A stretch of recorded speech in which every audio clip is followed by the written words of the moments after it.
I'm Pat Doris. Welcome to The Story. We have a real jam-packed show for you tonight. We're going to talk about the future of the Boise decision. That's the ruling that makes it hard for city leaders to enforce camping bans on people who are homeless. And we'll hear your thoughts about graffiti on that old Gordon's fireplace building. But first, we're going to talk about an apparent act of intimidation against an elected city leader in Portland. That is definitely our big story tonight. A car belonging to the family of City Commissioner Rene Gonzalez went up in flames overnight in southeast Portland. A neighbor spotted the fire and called the family to alert them. Gonzalez said his family is shaken and that investigators are treating it as an arson and believe that he was targeted. This is a democracy, and this is absolutely no way to air disagreement with elected officials' positions. I'm going to be unbending in protecting the city of Portland. If you think you can reach me by targeting my family or my household, you are dead wrong. And I am going to pursue you with every inch of power I have and assure justice comes to you. Think he's a little hot under the collar? I think he is, and very justifiably so. In case you've not been following along, Gonzalez is in his first term as a Portland City Commissioner. He ran on a law and order platform and is not afraid to take controversial stances. Last winter, he forbade the Portland Street Response, which he controls, from handing out tents and tarps to the homeless. He said it created fire hazards and encouraged the people on the streets to use the city's shelters instead. Now he's running for mayor, and he says a pattern of harassment has followed him from those who disagree with his positions. Our campaign office was targeted a number of times during the campaign. My home has previously been targeted for both protest and for vandalism. So you take a stand in the city of Portland and you face a fringe group. That is one of the unfortunate realities in the city of Portland right now. Multnomah County District Attorney Mike Schmidt released a statement saying threats of vandalism, arson and violence, or any other form of illegal coercion against public servants or political candidates will not be tolerated. He said if confirmed arson, his office will prosecute those responsible to the fullest extent of the law. Gonzalez says it is time for the citizens of Portland to stop putting up with this sort of action. I think of level-headed folks don't stand up to extremists. This is exactly what happens in the city of Portland, and we have tolerated this behavior for way too long. We cannot tolerate it going forward. And so those are the nasty facts. And now, here's my opinion. I think it's outrageous that something like this happens in our city. The district attorney said acts of political violence and political vandalism will not be tolerated. I wonder what the difference is between political vandalism and political terrorism, because this feels like terrorism to me. I wonder what it was like for the family of Rene Gonzalez to feel that someone who wants to scare them knows where they live and felt bold enough to set a car on fire. I actually looked up the definition of political terrorism in the Webster's dictionary. It called terrorism the unlawful use or threat of violence against the state or the public as a politically motivated means of attack or coercion. Now, I guess it is possible that the car in front of the commissioner's home caught fire all by itself. Or maybe it was just a random vandal who had no idea whose car they were torching, and it's just a coincidence. But no, I don't buy that. In my opinion, there are people among us who believe they hold the moral high ground. And when they see someone like Gonzalez pushing policies they don't like, then they feel they have a green light to push back any way they want. They don't bother using the system, which includes debates and elections. They use harassment and violence. And I think that's wrong and needs to be called out. And yes, politics has always been a rough and tumble sport, but I do believe Portland has let this go too far. Another commissioner, Dan Ryan, had his home vandalized, and Mayor Ted Wheeler has had to literally move to different places 2 or 3 different times to avoid the harassment of those who disagree with him. I also wonder where the other elected leaders in our region are on this one. They're pretty quiet tonight, with the exception of Mike Schmidt and Mingus Mapps, who also condemned the arson. Maybe they're preparing for the winter storm. But in my opinion, every city commissioner, every county commissioner, every metro commissioner, every legislator, and everyone who holds any power should be issuing statements condemning this incident. I think these sorts of things will continue as long as they're ignored or get the reaction of a shrug. Things that are tolerated do continue, and that's not okay. It's an outrage. Somebody is trying to intimidate a candidate for political office in the city of Portland. I hope the FBI is looking into this. And if I'm wrong and this really was just a coincidence, I will apologize right here. But I don't think I am. And I think this is a big deal. And you should be angry about it, no matter where you stand politically or no matter where you live. It should be condemned and stopped immediately. Well, that's my opinion anyway. Doesn't hurt my feelings if you disagree, but you should communicate. Let me know what you think and why. Email me, will you? This address is thestory@kgw.com, or call and leave a voicemail. The number is 503-226-5090. I look forward to hearing from you. Moving on now, the Oregon Supreme Court today basically said, hey, thanks, but we'll pass when asked to decide if former President Donald Trump can be removed from the ballot for Oregon's primary and general election this year. The state Supreme Court decided they did not have to tackle the issue because the U.S. Supreme Court is taking it up. The highest court in the land is reviewing a Colorado state court ruling that would keep Trump off the state's ballot. Similar to Colorado, a group in Oregon had asked the Secretary of State to keep Trump out of the primary because they believe he violated Section 3 of the 14th Amendment. That prohibits those who engaged in insurrection from holding office. The Oregon group turned to the state Supreme Court after the Secretary of State, LaVon Griffin-Valade, refused to remove Trump from the ballot herself. She said the Oregon law requiring her to decide if someone is disqualified from being on the ballot only applies to the general election and not to the primary. As a practical matter, it may not really matter all that much. Oregon has one of the latest primaries in the nation, and the Republican nominee will likely have already been decided by then. The Oregon Supreme Court did leave the door open for this case to come up again, depending on how the U.S. Supreme Court rules. And speaking of the U.S. Supreme Court, today they agreed to take a case out of Oregon from the city of Grants Pass down in Josephine County. This is a huge deal for a lot of reasons.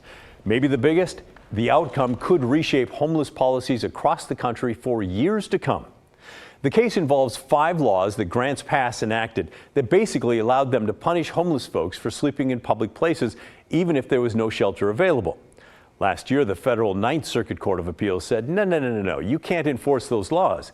They relied partly on a previous case, Martin v. Boise, that said you can't punish homeless folks for camping in your city unless you have a shelter bed available for them immediately and they refuse to take it. Otherwise, the court ruled it violates the 8th Amendment regarding cruel and unusual punishment.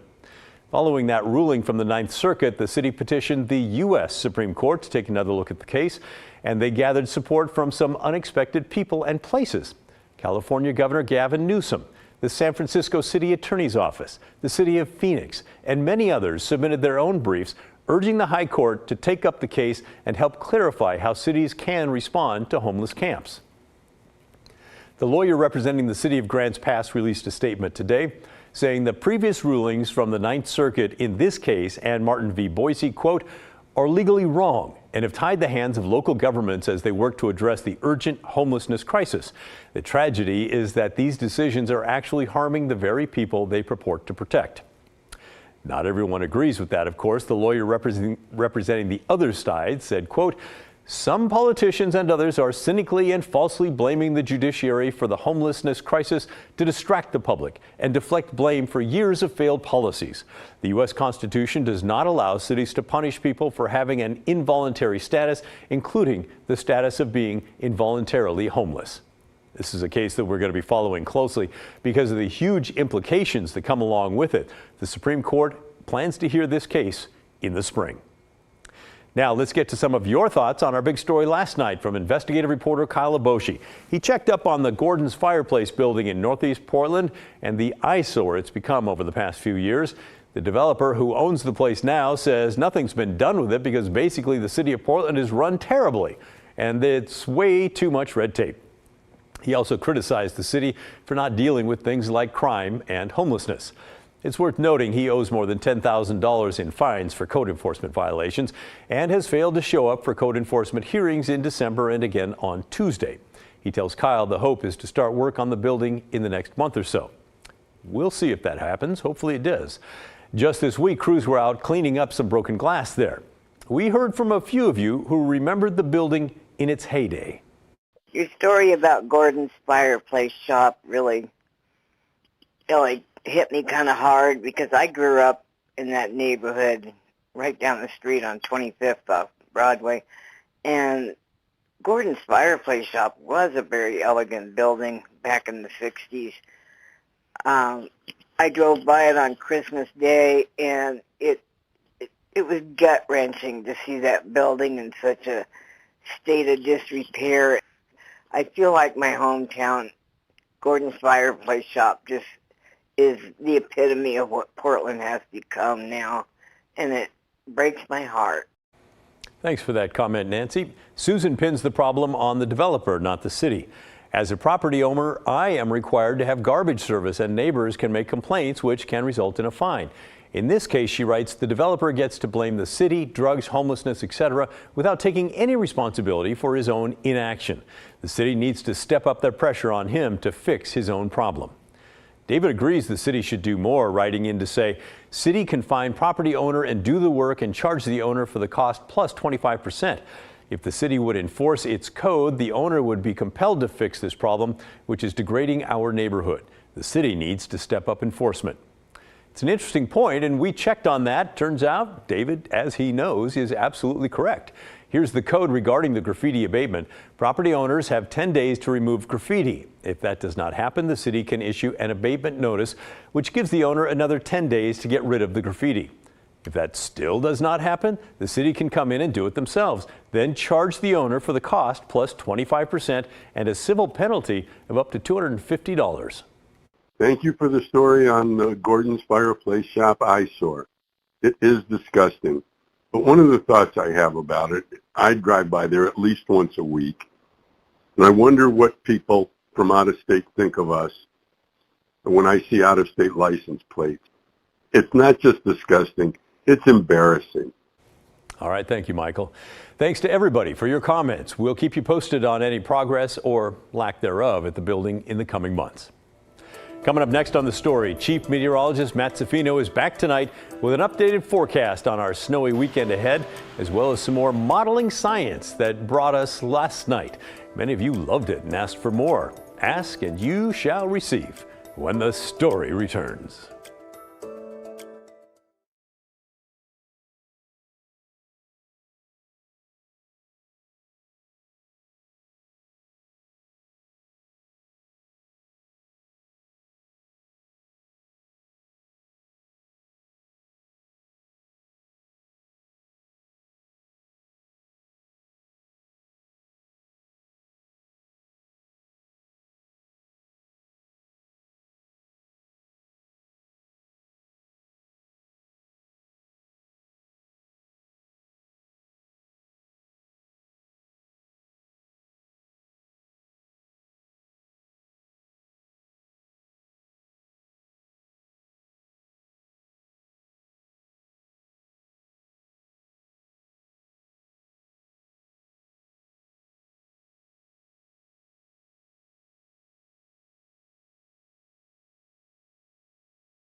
Oh, we love your emails. We've got emails coming in on the show tonight, but look at this one from last night from Joel. After seeing Matt Zaffino wax so eloquently about the science behind the upcoming cold weather event on tonight's The Story, I would love to see more. He didn't dumb things down. He spoke to the science geeks out there. Former geoarchaeologist here. Science on, Matt. So let's bring in the man himself, Chief Meteorologist Matt Zaffino. Hey, first, can we start with the very latest on what's going on this weekend, and then we'll get into some of the science? You bet, and I appreciate that email. And sometimes you have to be brave enough to be geeky, and I've never shied away from that. 25 degrees in Portland right now. East winds at 15, so the Arctic air is here. It'll get colder and colder, not just because it's nighttime, but because we're getting deeper and deeper into the Arctic air as that moves on over us. You can see the temperatures around town in the teens already in Happy Valley, 21 in Boring, 23 in Troutdale.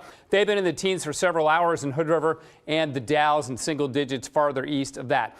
I want to talk about wind chill for a minute because this is a serious concern going through the next day with these strong east winds. I mean, look at this. That's a forecast of a -7 wind chill, not at the Gorge, not on Mount Hood, but right in Portland. Wow. In Portland, below zero wind chills. That's serious. That means exposed skin can freeze very quickly. You can get frostbite, hypothermia. Stays below zero until we get into Sunday night. Then as the winds lessen, the wind chills won't be as bad, but still below zero in the Gorge as late as Sunday night out in Hood River. Just amazing. So here's radar. All the precipitation is down south right now, but that's going to begin to bubble north even later tonight, but especially during the morning hours tomorrow. So let's look at how this goes on the modeling. 14 degrees at 7 a.m. tomorrow morning, okay? Look at the yellow and the orange offshore. That's the heavy rain. And it doesn't disappear as it moves inland. It's rolling into this Arctic air, so it turns to freezing rain and sleet. And the pink there, and then blue is snow. We may get some sleet mixing in the Portland area initially as we have a little bit of a layer of warmer air above us. We won't feel it, but it'll be above theirs. And then the snow finally tapers off about 11:30 or midnight Saturday night. Temperatures still down in the teens, and the east winds continue. So the big question is how much snow are we going to get, right? Should begin about 7, 8 a.m. That's 1/10 of an inch at that time. As we roll through the day, this is one of our high-resolution models showing about 3 inches in Portland. I like that. That's kind of the middle of the envelope. Some guidance suggesting less, some suggesting more. I think 2 to 4 is right in the window for us. And you can see out along the east side of the Coast Range, similar amounts, and then more as you go into the Gorge, and of course the mountains will get drilled again. It's going to be 100 inches over the last 8-9 days up on Mount Hood, which is just incredible. So our forecast, we'll break it down into headlines for you like this. The Arctic air has arrived. The snow sets in tomorrow. Coldest weather in over 30 years. That's the last time we had a high temperature below 20 or in the teens was back in 1990. That's amazing that we will not reach 20 degrees tomorrow. We'll see snow tomorrow, as I said, about 2 to 4 inches in the metro area. Some places may see more, especially out along the east side of the Coast Range there and in the Gorge. Dangerous wind chill, as we showed, and then blizzard conditions in the Gorge. I won't be surprised if there are road closures. Visibility go down to a quarter mile or less. And then big concern about heavy icing from roughly Albany south through Eugene. Maybe an inch of ice because you're going to get freezing rain and sleet down there. So, Pat, those are the headlines. Of course, we'll be updating this, and there's still some things that could change with the snow amounts and the location of that snow ice line, but it's looking very certain that we're going to get something tomorrow. Wow. Okay. Thank you, Matt. Hey, and before you leave us, check out this voicemail from a viewer named Mark.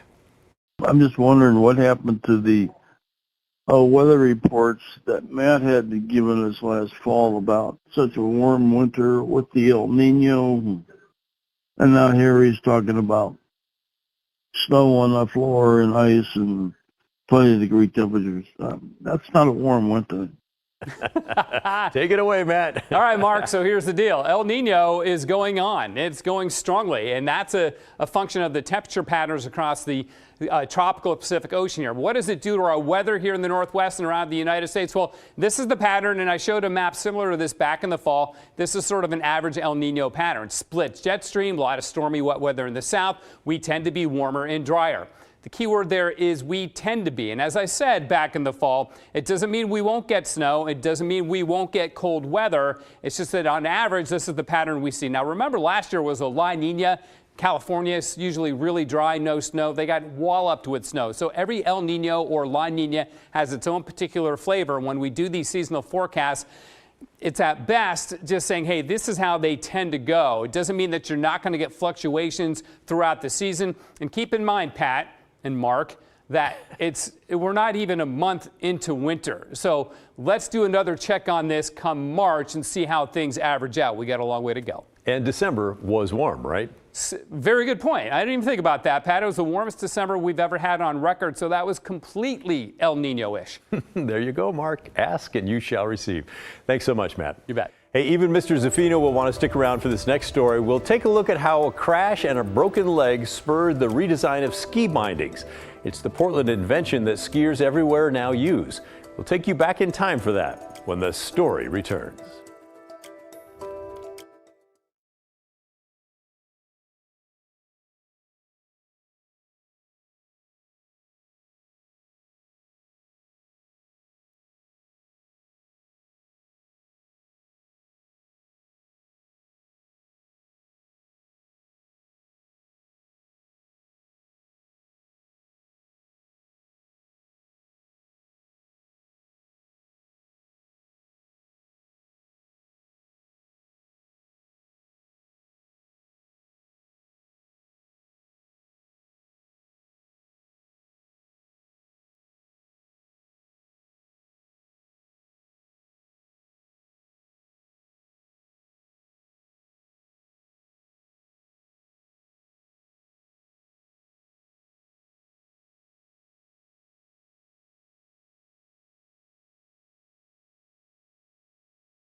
And finally tonight, since we're all thinking about snow, let's talk about skiing and ski bindings in particular. If you use them, you know that they're built in a way that lets you come out of the skis if you crash. I'm pretty sure that saves a lot of broken legs. Why am I telling you that? Well, because a Portland man's invention is the key to that breakaway binding. Here's Devin Haskins. It's the sweet sound of skis. Nowadays, bindings keep the ski boots in place and break away if the skier falls, which we've all done. Oh, God, yes. This is Bill Lang, a retired professor of history at Portland State. Even downhill falls are rarely egg beaters. That's what we used to call them, you know. But it was one such fall, and man, Yalmer Vom. that made it so you were less likely to break a leg on the slopes, Oh, God, yes. which is exactly what Yalmer Vom. did. The H is silent. But before we get to the invention itself, let's back up to the early 1900s. Yalmer grew up in Kongsberg, Norway, and on a farm. And he and his brother were avid cross-country skiers. Vom moved to Portland in 1927 and fell in love with the ski slopes on Mount Hood. He's often credited with being the first to ski off the mountain summit. Pretty much won almost every race that he entered in those days. Yalmer Vom was an incredible skier who was used to being first. In one season, he won 12 consecutive races, and at a 1936 meet on Mount Baker, he was unbeatable. I won first in a downhill, first in the cross country, first in the slalom, first in the jumping. 400 points, perfect score. And he did so in a set of old school ski bindings. The bindings were not really bindings in the sense that we think of today. They were called bear traps, and they were these metal brackets that you stuck your foot into with a cable behind. And in 1937, he broke his leg after falling on skis. It was in the hospital that he told the person next to him. Oh, I just thought of something. It was a design for a new kind of ski binding. Instead of keeping your feet locked in the bindings, Called bear traps. they broke away. He patented the idea, called them Safe Ski, and built them out of his own house, often marketing them as Voom with Vom. The H is silent. The bindings were on the market by 1940, his design a big hit in the ski shops and rental businesses. It became a big help for the 10th Mountain Division soldiers during World War II. There was almost nothing that he couldn't do. But by 1950, there was lots of competition nipping at his heels. His problem was he never had the capital to really ramp up the production sufficient to dominate the market. Vom closed up his ski shop in the 1960s and continued to ski well into the later years of his life. His design would be imitated and improved upon by multiple companies, and while his design didn't outlast the others, in true Vom fashion, he was first. He was just one of those talented people who loved skiing and loved being around skiers, and everybody liked him. Hjalmar Vom was inducted into the United States Ski Hall of Fame in 1967 and the Oregon Sports Hall of Fame in 1992. He would pass away at 94 years of age in 1996. Devin Haskins, KGW News. What an interesting life. Hjalmar Vom, by the way, never made it to the Olympics, but did coach the U.S. Olympic ski team in the 1952 Oslo Winter Games. Though those games were dominated by the home country of Norway, the U.S. did take gold in one ski event. Andrea Mead Lawrence stood atop the podium for the women's giant slalom. Congratulations. Hey, that's the end of our show. Thanks so much for watching. And remember, the story, our story, that never ends. Stay safe this weekend. I'll see you right back here on Monday night at 6:30. In the meantime, we'll give you a look out the window here at Timberline, where the snow's falling and it's heading our way, not from Timberline, but from the coast. Should be a wintry day tomorrow.